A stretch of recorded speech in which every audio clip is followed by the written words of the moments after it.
بسم اللہ الرحمن الرحیم۔ السلام علیکم۔ یہ کاشانہ بصیرت کا چینل ہے اور آپ جو کتاب سماعت فرما رہے ہیں اس کا نام ہے سخن۔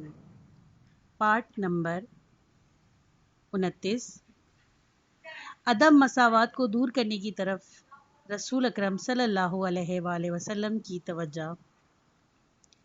جب ہم رسول اکرم صلی اللہ علیہ وآلہ وسلم کی سیرت کا مطالعہ کرتے ہیں تو دیکھتے ہیں کہ ان کے اختلافات کو دور کرنے کی طرف آپ کی خاص توجہ تھی، جو رفتہ رفتہ عادت بن گئے تھے اور جن کا تعلق علم و عمل اور فضیلت و سبقت بالخیرات میں مقابلے سے نہیں تھا۔ یہ صرف عادات تھی جنہوں نے ناہمواری اور بیجا پستی و بلندی پیدا کر دی تھی۔ آپ کی کوشش تھی کہ اس ناروا فرق کو قطعاً مٹا دیا جائے۔ مثلاً آپ اس کا خیال رکھتے تھے کہ آپ کی مجالس میں لوگ باہم حلقہ بنا کر بیٹھیں اور کوئی صدر اور کوئی پائین مجلس نہ ہو۔ آپ کا حکم تھا کہ مجلس میں آؤ تو جہاں جگہ ملے بیٹھ جاؤ، اپنے لیے کوئی خاص جگہ مقرر نہ کرو اور وہ جگہ حاصل کرنے کے لیے زور نہ لگاؤ۔ جب آپ خود کسی محفل میں تشریف لے جاتے تو آپ کو یہ پسند نہیں تھا کہ لوگ آپ کو دیکھ کر کھڑے ہوں۔ اگر کبھی کھڑے ہونے لگتے تو آپ منع کرتے اور بیٹھے رہنے کا حکم دیتے۔ آپ اس کے لیے آمادہ نہیں ہوتے تھے کہ جب آپ سوار ہوں تو کوئی اور شخص پیدل چلے، یا تو اس کو سوار کر لیتے تھے یا کہتے تھے کہ تم آگے جاؤ، میں بعد میں آؤں گا۔ بہرحال اس کے لیے تیار نہیں ہوتے تھے کہ وہ پیدل آپ کے ہمراہ ہم رکاب چلے۔ آپ خالی زین پر بیٹھ جاتے تھے اور اپنے ہاتھ سے بکری کا دودھ دھوتے رہتے۔ سیرت نبوی کا اجتماعی پہلو۔ ممکن ہے کہ ہم اس سب کو حضرت صلی اللہ علیہ وآلہ وسلم کی فرونتی اور تواضع پر محمول کریں۔ اس میں شک نہیں کہ آپ میں انتہا درجے کی تواضع تھی۔ آپ ایک لمحے کے لیے بھی اس سے غافل نہیں ہوتے تھے کہ آپ اللہ کے بندے ہیں۔ آپ نے ہمیشہ ذات باری کی عظمت کے بالمقابل اپنے آپ کو ایسا عبد ضعیف سمجھا کہ جس کے ہاتھ میں نہ نفع ہے نہ نقصان، جس کو موت پر قابو ہے نہ زندگی پر۔ جس کی یہ حالت ہو، ظاہر ہے کہ وہ کس قدر متواضع اور بندگان خدا پر مہربان ہوگا۔ آپ کی تاریخ حیات آپ کی تواضع، فرونتی، مہربانی اور خالق کے سامنے اظہار عبودیت کے واقعات سے پر ہے۔ ایک دفعہ ایک عورت نے آپ کی خدمت میں عرض کیا کہ آپ میں سب خوبیاں ہیں مگر ایک کمی ہے، اور وہ یہ کہ آپ رکھ رکھاؤ سے کام نہیں لیتے۔ آپ اپنے آپ سے غلاموں کا سا سلوک کرتے ہیں۔ آپ زمین پر بیٹھ جاتے ہیں۔ آپ نے فرمایا، مجھ سے بڑھ کر بندہ اور غلام اور کون ہوگا؟ اس میں شک نہیں کہ آپ کی تواضع اور انکساری کا اخلاقی پہلو بھی تھا، لیکن قرائن سے معلوم ہوتا ہے کہ آپ ان معاملات کو اجتماعی پہلو پر بھی پوری توجہ دیتے۔ آپ کو معلوم تھا کہ وہ القاب و آداب اور امتیازات جو بظاہر معمولی بات معلوم ہوتے ہیں، کس طرح فرد کے درمیان ایک دیوار بن کر حائل ہو جاتے ہیں اور دلوں میں بوجھ پیدا کر دیتے ہیں۔ یہی باتیں ہیں جن سے ناہمواری اور پستی و بلندی وجود میں آتی ہے، جو یکجہتی اور مساوات کی راہ میں چٹان بن کر حائل ہو جاتی ہے۔ یہ وہ چیزیں ہیں جو ابتدا میں محض اعتباری اور خیالی معلوم ہوتی ہیں، انجام کار ایک خارجی حقیقت میں بدل جاتی ہیں۔ یہی غلط احترام اور جھوٹے القاب و آداب بیجا فرق و امتیاز کا بیج بوتے ہیں۔ میرے ایک استاد تھے، بڑے متقی اور عابد و زاہد۔ ان کا خیال تھا کہ پچھلی نصف صدی میں ایک کام اچھا ہوا، اور وہ یہ ہے کہ القاب و آداب کی مخالفت ہونے لگی۔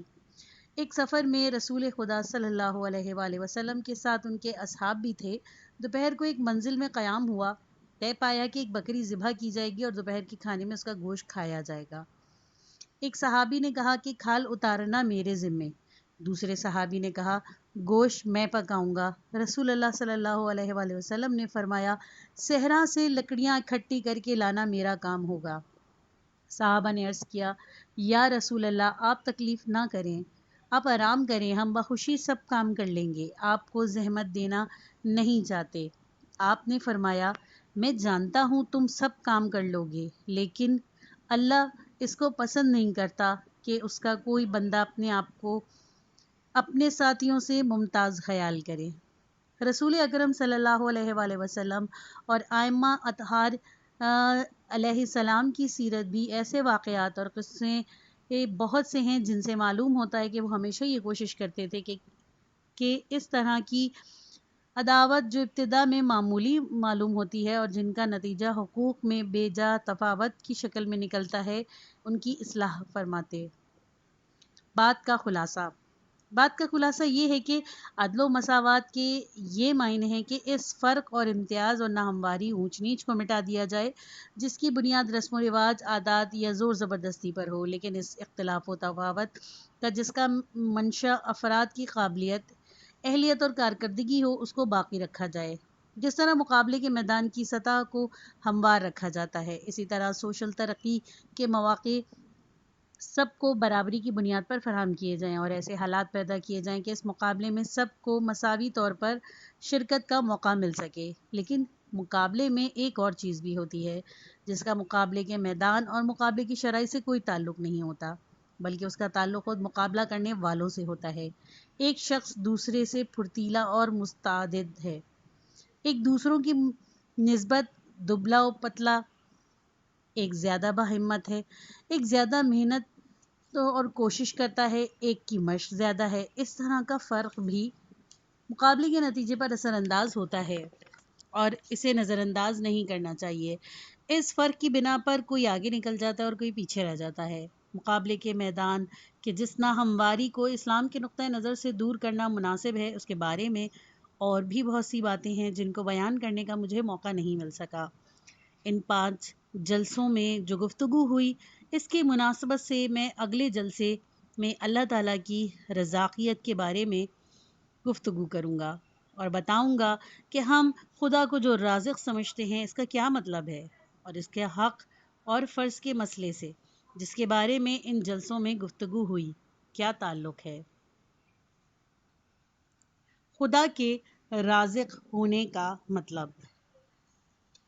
مولانا رومی نے مثنوی میں ایک قصہ بیان کیا ہے کہ ایک بچے کے دانت نکلتے ہیں تو باپ کو فکر ہوئی کہ اس کے لیے روٹی کہاں سے لاؤں گا۔ بیوی سے تذکرہ کیا تو اس نے کیا خوب جواب دیا کہ جس نے دانت دیے ہیں وہ روٹی بھی دے گا۔ روزی دینے والا اللہ ہے، اس لیے تم فکر میں اپنی جان ہلکان مت کرو۔ جو بچہ عطا کرتا ہے وہ اس کی عمر اور روزی بھی مقرر کرتا ہے۔ خدا کے کام میں دخل۔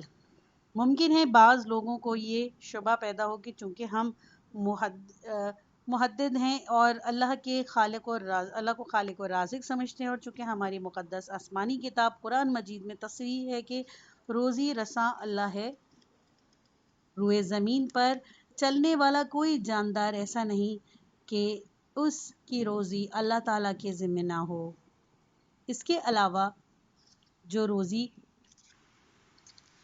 اللہ نے اپنے ذمہ لے لی ہے اور جس کی ضمانت دی ہے، اس سے مراد وہ حصہ ہے جو ہر ایک کے نصیب میں ہے اور جو اسے ملنا چاہیے تاکہ وہ اپنے وجود، اپنی زندگی کو برقرار رکھ سکے، اور لوگوں کے تمام حقوق کا تعلق ان کے نصیب ہی سے ہے۔ اسی لیے کوئی ضرورت نہیں کہ ہم ان مسائل کے بارے میں جن کا تعلق لوگوں کے رزق سے ہے کوئی فکر کریں یا کسی فرائض کو متعین کریں، بلکہ اس بارے میں سوچنے کا ہمیں حق ہی نہیں، کیونکہ یہ تو ایک طرح سے خدا کے کام میں دخل دینا ہے جو توحید کے اصول کے منافی ہے۔ خدا کا کام خدا پر چھوڑنا چاہیے، ہمارا کام اللہ پر توکل اور اس کے رزاقی پر بھروسہ کرنا ہے۔ روزی رسانی اللہ کا کام ہے۔ اس شبے کے جواب میں عرض ہے کہ اگر ہم اللہ کو اس طرح پہچانیں جس طرح کہ اس کی قدوسیت اور کبریائی کے شان ہے، اور حتی الامکان اس کی صفات عالیہ کو سمجھنے کی کوشش کریں اور اس کو اپنی طرح ایک عاجز مخلوق تصور نہ کریں، تو ہمیں معلوم ہو جائے گا کہ اس کی رزاقی میں اور اس میں کہ ہم اپنے حقوق و فرائض کو سمجھیں اور اس پر غور کریں انصاف کیا اور اس کا تقاضا کیا ہے۔ ان دونوں باتوں میں کوئی منافت اور تضاد نہیں۔ اس نے اگر بندوں کی روزی کی ذمہ داری لی ہے تو اس کا یہ مطلب نہیں کہ اس بارے میں ہمارا کوئی فرض ہی نہیں اور ہم پر یہ لازم ہے کہ اپنا حق لینے کی کوشش کریں۔ کوشش کا پہلا درجہ یہی ہے کہ ہم حق و انصاف کے معنی کو سمجھیں۔ اگر ان دونوں باتوں میں کوئی تضاد ہوتا ہے تو خود قرآن کریم جس نے خدا کی رزاقی کی صفت بیان کی ہے، سعی و عمل اور کوشش کو واجب نہ ٹھہراتا۔ اگر کوئی تضاد ہوتا تو ائمہ اہل بیت جو قرآن کی تربیت یافتہ تھے احقاق کے حقوق کے لیے قربانیاں نہ دیتے۔ اگر تضاد ہوتا تو لوگوں کے حقوق اور ان کی تحصیل کے لیے دینی احکام میں قاعدے قانون مقرر نہ ہوتے۔ اگر منافت ہوتی تو اللہ کی راہ میں خرچ کرنے اور صدقات دینے کا حکم نہ آتا۔ انفاق اور صدقات کا مطلب تو یہی ہے کہ رزق و روزی میں غریبوں کی مدد کی جائے۔ کیا یہ کام خدا کی رزاقی میں مداخلت اور خدا کو اس کام میں مدد دینا ہے جس کا اس نے خود ذمہ لیا ہے؟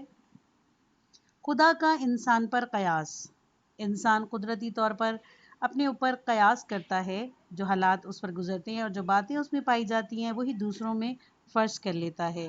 بچے اپنی عمر کے ابتدائی سالوں میں یہ سمجھتے ہیں کہ جو احساسات ان میں موجود ہیں وہی دوسروں موجودات میں بھی پائے جاتے ہیں، وہ موجودات جو ان سے کمتر درجے کے ہوں یا اونچے درجے کے۔ بچہ سمجھتا ہے کہ اس کے کھلونے کے احساسات بھی اسی کی طرح ہیں، مثلاً اگر ان کو مارا جائے تو ان کو تکلیف ہوتی ہے، لہٰذا جب اسے غصہ آتا ہے تو وہ انہیں مارتا ہے۔ اونچے درجے کی چیزوں کی نسبت بھی اس کا تصور اسی طرح کا ہوتا ہے، وہ اپنے سے کم درجے اور اونچے درجے کی چیزوں کو اپنی ہی سطح پر دیکھتا ہے۔ تنزیہ کا اصول۔ مسئلہ توحید کی ایک رکن تنزیہ ہے۔ تنزیہ سے مراد ہے تشبیہ کی نفی۔ لیسا کمثلہ شیء، اس جیسی کوئی چیز نہیں ہے۔ ہم کو یہ ملحوظ رکھنا چاہیے کہ جب ہم اللہ کی صفات علم، حیات، قدرت، ارادہ اور رزاقی وغیرہ کا ذکر کریں اور یہ کہیں کہ اللہ سمیع و بصیر ہے تو ہم یہ سمجھ لیں کہ وہ ہماری طرح کی کسی مخلوق کے مشابہ ہے۔ تو ہم یہ نہ سمجھ لیں کہ وہ ہماری طرح کی کسی مخلوق کے مشابہ ہے۔ اگر وہ عالم ہے تو اس کا عالم ہونا ہمارے عالم ہونے سے بالکل مختلف ہے۔ اس کے عالم ہونے اور ہمارے عالم ہونے میں قطعاً کوئی مماثلت نہیں ہے۔ یہی حال اس کی قدرت، حیات، ارادے، معیشت اور رزاقی وغیرہ اور دوسری صفات کا ہے۔ اللہ کا وعدہ اور ضمانت۔ ہمیں یہ بھی سمجھ لینا چاہیے کہ اللہ تعالیٰ کا روزی رسانی کا وعدہ اور رزق کی ضمانت انسانی وعدوں اور ضمانتوں سے بالکل مختلف چیز ہے۔ اگر کوئی انسان کسی کے رزق کا کفیل بنتا ہے اور اس کے اخراجات کی ذمہ داری لیتا ہے تو یہ کچھ اور بات ہے، اور اس کے اخراجات کی ذمہ داری لیتا ہے تو یہ کچھ اور بات ہے، اور اللہ کا روزی کا ضامن ہونا کچھ اور ہے۔ اس کی ضمانت اس کی ذات کامل کے شایان شان ہے۔ جب ہم قرآن میں یہ پڑھتے ہیں کہ روئے زمین پر چلنے والا کوئی جاندار ایسا نہیں کہ اس کی روزی اللہ تعالیٰ کے ذمہ نہ ہو، تو ہمیں یہ بھی سمجھ لینا چاہیے کہ یہ ذمہ داری اللہ نے لی ہے، کسی مخلوق نے نہیں۔ اس اللہ نے جو اس تمام نظام اور ساری مخلوق کا پیدا کرنے والا ہے، خالق کی ذمہ داری میں ہے اور کسی مخلوق کی ذمہ داری میں فرق ہوتا ہے۔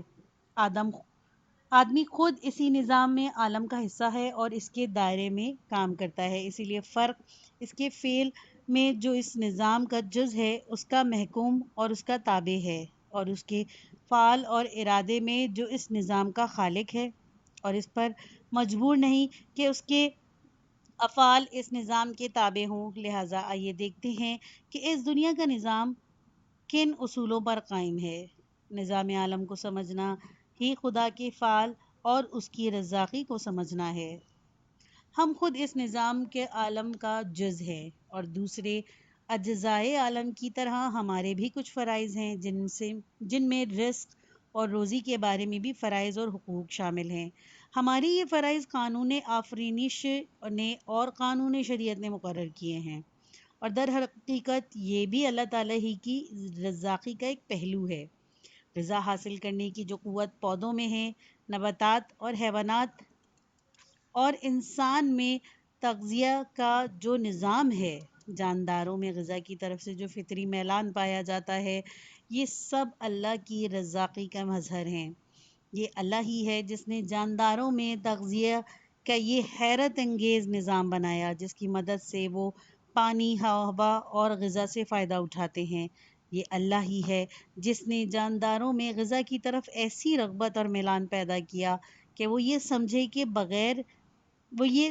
بغیر کہ ان غذاؤں کی کیوں ضرورت ہے اور اس کا فلسفہ کیا ہے، ضروری غذا کی تلاش میں سرگرداں رہتے ہیں اور اس کے حصول کی کوشش کرتے رہتے ہیں۔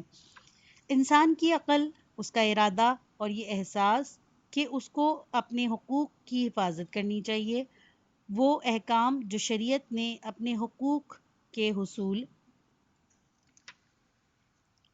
ان کی محافظت اور دوسروں کے حقوق کا احترام کرنے کے بارے میں دیے ہیں، وہ کوششیں جو انسان اپنا حق اور حصہ حاصل کرنے کے لیے کرتا ہے، وہ مقابلہ جو انسان اپنے حقوق غصب کرنے والوں سے کرتا ہے، وہ غور و خوض جو انسان اپنے حقوق کے بارے میں کرتا ہے، وہ کتابیں جو اس ضمن میں لکھتا ہے، وہ تحقیق جو اس سلسلے میں وہ کرتا ہے، وہ فلسفہ جو وہ پیش کرتا ہے، یہ سب اللہ ہی کے رزاقی کے کرشمے ہیں اور اس کے مختلف پہلو اور اس کی ہی تجلیات ہیں۔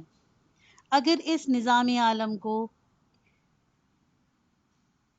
کفالت اور ضمانت کی نہ ضرورت ہوتی تو نہ کسی جاندار کی غذا کی فطری خواہش ہوتی، نہ اس کے جسم میں کوئی غذا کو ہضم کرنے کی صلاحیت، اس کو جزو بدن بنانے اور فضلہ کے اخراج کا کوئی انتظام ہوتا، نہ کھانے میں لذت اور ذائقہ ہوتا، نہ کسی چیز کی خوش مزہ یا بد مزہ ہونے کا سوال پیدا ہوتا، نہ گھاس کی جڑیں زمین میں ہوتی اور نہ انسان اور حیوانات میں نظام ہضم ہوتا، نہ انسان کو اپنے حقوق کی حفاظت میں دلچسپی ہوتی، نہ اس زمن میں دینی احکام وارد ہوتے، نہ انسان اس بارے میں سوچتا، نہ کتابیں لکھی جاتی، نہ فلسفہ وجود میں آتا۔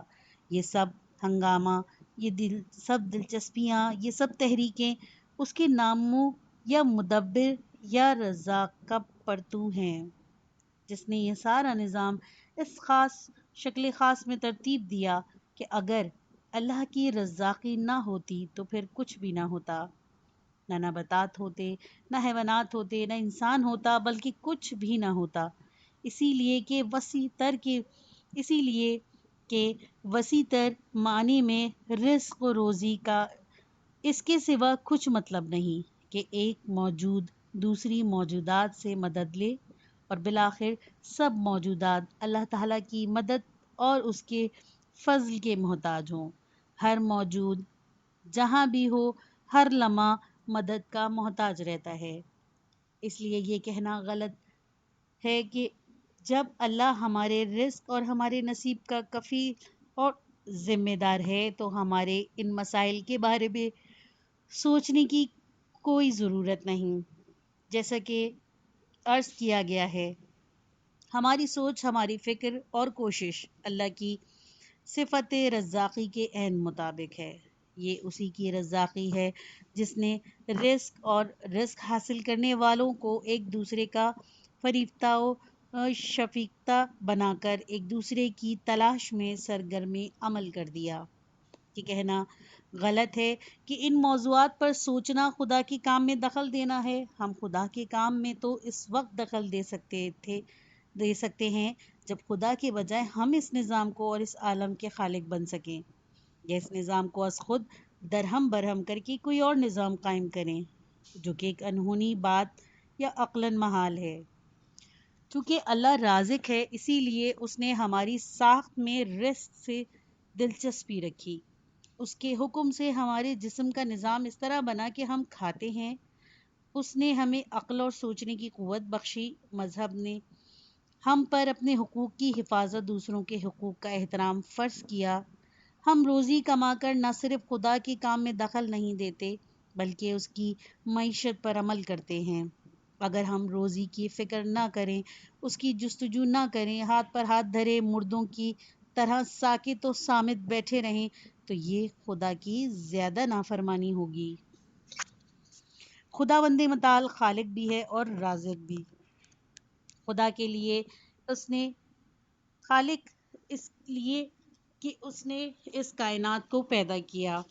اگر اس کا ارادہ اور اس کی معیشت نہ ہوتی تو کوئی چیز وجود میں نہ آتی۔ وہ رازق ہے، یعنی اس نے موجودات عالم کی اس طرح سے تخلیق کی کہ ان کو رزق کی ضرورت ہے۔ وہی ان کو رزق اور روزی پہنچاتا ہے۔ جن موجودات کو رزق کی ضرورت ہے وہ موجودات ہیں جن کی تخلیق اس طرح ہوئی ہے کہ ان کے لیے ضروری ہیں کہ اپنی بقا کے لیے کسی دوسری مخلوق کو اپنی غذا بنائیں، یعنی اس کو کسی طرح اپنے وجود کا جز بنا لے اور اس کو اپنے اندر تحلیل کر لیں، پھر ممکن ہے کہ کوئی دوسری چیز اس چیز کو اپنی غذا بنا لے گی۔ رزق اور رزق خوردوں کی جماعتیں الگ الگ نہیں ہیں۔ ہر رزق خور کسی دوسری چیز کی غذا ہے، جو ایک کو کھاتا ہے کوئی دوسرا اسے چٹ کر جاتا ہے۔ کارخانہ قدرت کا نظام دیکھیے۔ پانی مٹی میں جذب ہوتا ہے، مٹی سے سینکڑوں طرح کی گھاس اگتی ہے۔ حیوان کو لب و دندان عطا کیے گئے ہیں، وہ یہ گھاس کھاتا ہے۔ جب وہ یہ گھاس کھا کر فربا ہو جاتا ہے تو وہ خود انسان کا لقمہ بن جاتا ہے۔ پھر انسان مر کر خاک میں مل جاتا ہے اور خود مٹی کی خوراک بن جاتا ہے۔ اس طرح اس دنیا کی سب چیزیں کسی چیز کو اپنی خوراک بنا رہی ہیں اور خود کسی دوسری چیز کی خوراک بن رہی ہیں۔ انسان گیہوں کھاتا ہے، لیکن گیہوں بھی بغیر غذا کے پنپ نہیں سکتا۔ یہ ہے وہ نظام جو سارے عالم میں جاری و ساری ہے۔ خوراک اور خوراک خور میں مطابقت۔ اب ایک اور نقطے پر غور کیجیے۔ خوراک اور اس کے کھانے والوں کے درمیان کس طرح کی مطابقت اور تناسب کا خیال رکھا گیا ہے۔ میں نے اپنے گزشتہ لیکچر میں اس طرف توجہ دلائی تھی کہ حق کس چیز سے پیدا ہوتا ہے۔ یہ کیسے ہوتا ہے کہ کسی کا کسی چیز پر حق پیدا ہو جائے۔ میں نے کہا تھا حق پیدا ہونے کا ایک یہ سبب ہوتا ہے کہ کسی چیز کی تخلیق ہی کسی دوسرے چیز کے لیے ہو۔ مثلاً آپ کبھی اپنے آپ کو کسی گھر کا مالک اس لیے سمجھ لیتے ہیں کہ خود آپ نے اس کو بنایا ہے، اور کبھی اس لیے کہ کسی نے آپ کو خاص کر آپ کے لیے بنایا ہے۔ آپ اس پر اپنے دعوے کے ثبوت میں یہی کہتے ہیں کہ یہ میرا گھر ہے کیونکہ فلاں شخص نے اس کو میرے لیے بنایا ہے۔ تخلیقی لحاظ سے اس دنیا کی چیزوں میں جو حیرت انگیز نظم و ترتیب اور باہمی مطابقت پائی جاتی ہے، اس سے یہ ظاہر ہے کہ بعض چیزوں کی تخلیق ہی کچھ دوسری چیزوں کے لیے ہوئی ہے۔ بچے اور ماں کا دودھ کا نظام دو مختلف چیزیں ہیں، لیکن اگر اس غیر معمولی نظام اور بچے کی ضرورت پر غور کیا جائے تو معلوم ہوگا کہ ان میں ایک عجیب مطابقت ہے۔ ماں کے دودھ اور بچے کے ہاضمے کے نظام میں ایک مکمل تناسب ہے، جس سے معلوم ہوتا ہے کہ پیدائشی طور پر ان کا ایک دوسرے سے تعلق ہے۔ پستان مادر میں دودھ اور شیر سازی کا یہ مکمل کارخانہ بچے ہی کے لیے وجود میں آیا۔ یہ تصور بھی نہیں کیا جا سکتا تھا کہ پستان کی ساخت اور دودھ بننے کے عمل کا کوئی اور مقصد ہی نہ ہو۔ اس میں ذرا بھی شک کی گنجائش نہیں کہ یہ دودھ بچے ہی کے لیے بنا، اور دونوں میں فی الحقیقت ایک خاص تعلق ہے جس کی وجہ سے دونوں میں باہمی مطابقت پیدا ہو گئی۔ جب تک بچہ شیر خوار ہے اور خود اپنی خوراک حاصل نہیں کر سکتا، اس کی خوراک اس کے پہلو میں یعنی پستان مادر میں مہیا ہے۔ آہستہ آہستہ بچے میں جب طاقت آتی جاتی ہے اور اس کے ہاتھ پاؤں کام کرنے لگتے ہیں، وہ چلنے لگتا ہے، اس کو عقل اور سمجھ آ جاتی ہے، وہ اپنی کوشش سے اپنی خوراک حاصل کرنے کے قابل ہو جاتا ہے، اس وقت پہلے کی طرح اس کے لیے خوراک مہیا نہیں ہوتی، گویا اس کی خوراک اس سے فاصلے پر رکھ دی جاتی ہے تاکہ وہ وہاں جا کر اسے حاصل کر لے اور اس کو کام میں لائے۔ مجموعی طور پر خوراک اور خوراک خور کی طاقت کے درمیان تناسب کا خیال رکھا گیا ہے، اور مجموعی طور پر دونوں میں ایک طرح کا تعلق، رابطہ اور کشش موجود ہے۔ ایک وقت ایسا ہوتا ہے کہ خوراک خود دوڑ کر کھانے والے کے پاس آتی ہے، جیسا کہ بارش کی اس کی مکلف ہے کہ بادل کی سواری پر سوار ہو کر خشک زمینوں کی طرف جائے اور ان کو سیراب کر دے۔ سورہ اعراف آیت نمبر 57۔